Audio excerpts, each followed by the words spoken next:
আমরা জুলাই জাতীয় সনদ পূর্ণাঙ্গভাবে বাস্তবায়ন করতে চাই। কমিটির সামনে চ্যালেঞ্জ নেই, আমাদের প্রত্যাশা আছে। আজকে প্রথম মিটিং হিসেবে আমরা ডিসাইড করব আমরা কাদের সাথে আলোচনা করব। আমরা জুলাই জাতীয় সনদ পূর্ণাঙ্গভাবে বাস্তবায়ন করতে চাই এবং জুলাই জাতীয় সনদের বাইরেও যে সমস্ত মতামত আসবে সমাজের বিভিন্ন সেকশন থেকে, আইনজীবী, সংবিধান বিশেষজ্ঞ, শিক্ষক সমাজ এবং সাংবাদিক বন্ধুগণ এবং সমাজের আরও অন্যান্য ক্লাস যারা জুলাই গণ অভ্যুত্থানে অংশগ্রহণ করেছেন, সেই সমস্ত ছাত্রনেতৃবৃন্দ, বৈষম্য বিরোধী ছাত্রনেতৃবৃন্দ, সকলের সাথে আমরা আলোচনা করব।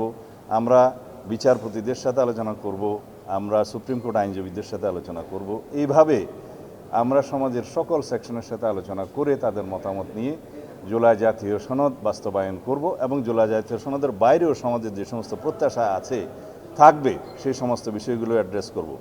এইভাবে আমরা সংবিধানের প্রস্তাবনা থেকে শুরু করে তফসিল পর্যন্ত সর্বত্র যা যা সংশোধনের প্রয়োজন সেই সমস্ত সংশোধনীগুলো আমরা ধারণ করে সেভাবে আমরা রিপোর্ট প্রণয়ন করব।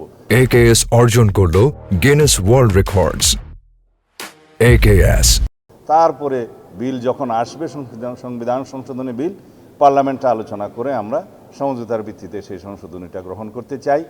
যে সংশোধনী জনপ্রত্যাশা পূরণ করবে, বাংলাদেশের এই নবযাত্রা এবং রাষ্ট্র কাঠামোর যে আমরা বিবর্তনমূলক কার্যে যাচ্ছি এবং রাষ্ট্র কাঠামোর যে গণতান্ত্রিক সংস্কার আমরা করতে চাই, সেগুলো সবগুলো আমরা এখানে অ্যাড্রেস করব, ধারণ করব, যেটা আমাদের প্রতিশ্রুতি ছিল, আছে। এই পর্যায়ে আমরা বলেছি কাদের সাথে আমরা আলোচনা করব এবং দিন তারিখগুলো এবং তাদের তালিকা নির্ধারণ করে আমরা আলোচনা করব। এবং তারপরে একটি কথা আমি বলেছি, বিরোধী দলের পক্ষ থেকে যে 5টি নাম দেওয়ার কথা ছিল সেই নামগুলো আমরা এখনও পাইনি। আমি আশা করি তারা হয়তো অনুধাবন করবেন, এক পর্যায়ে তারা হয়তো তাদের নাম দিবেন এবং তাদের সাথে আমরা আলোচনা করব।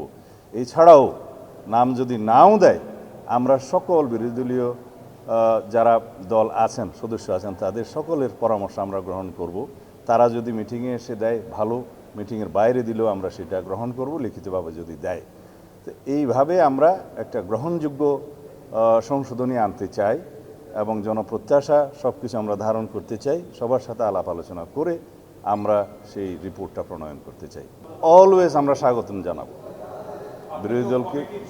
কমিটির সামনে চ্যালেঞ্জ নেই, আমাদের প্রত্যাশা আছে। আমরা সবার সাথে আলোচনা করতে চাই, এটাকে আমি চ্যালেঞ্জ বলতে চাই না। যেহেতু আমরা উদার এবং ওপেন, আমরা সবার কথা শুনবো। এত বড় একটা ছাত্রগণ অভ্যুত্থান সংগঠিত হলো, জাতির প্রত্যাশা অনেক, শহীদের আকাঙ্ক্ষা ছিল, সেই প্রত্যাশা এবং আকাঙ্ক্ষা অনুযায়ী আমাদেরকে এই বাংলাদেশ বিনির্মাণ করতে হবে, গণতান্ত্রিক ধারাকে শক্তিশালী করতে হবে এবং এই শক্তিশালী গণতান্ত্রিক ব্যবস্থাকে যদি আমরা ধারণ করতে চাই, সংবিধানই প্রথম আমাদেরকে সব কিছু কন্টেইন করতে হবে, ধারণ করতে হবে। এটা আমাদের কামনা করি আমরা এবং জাতি আমাদের কাছে সেই প্রত্যাশা রাখি। আমরা কেবল বসলাম, আমরা যাদের সাথে আলোচনা করার জন্য আজকে ডিসাইড করব বা পরেও আরও আলোচনার জন্য কোনো শ্রেণী আসতে পারে বা কেউ আগ্রহ প্রকাশ করতে পারে, সকল শ্রেণী পেশার মানুষ, পেশাজীবীরা আলোচনা করতে আগ্রহ প্রকাশ করতে পারে, আমরা তাদের সবার সাথে আলোচনা করব। সুতরাং সময়টা এখনই নির্ধারণ করে বলতে পারবো না। 48টার মধ্যে অনেক কিছু আছে আমরা এগ্রিড হয়েছি রাজনৈতিক সমঝোতার দলিল হিসাবে জুলাই জাতীয় সনদে, সেগুলো তো আমরা নেবই। আর যেগুলোতে আমরা নোট অফ ডিসেন্ট দিয়েছি সেগুলো নোট অফ ডিসেন্ট আকারে নেব।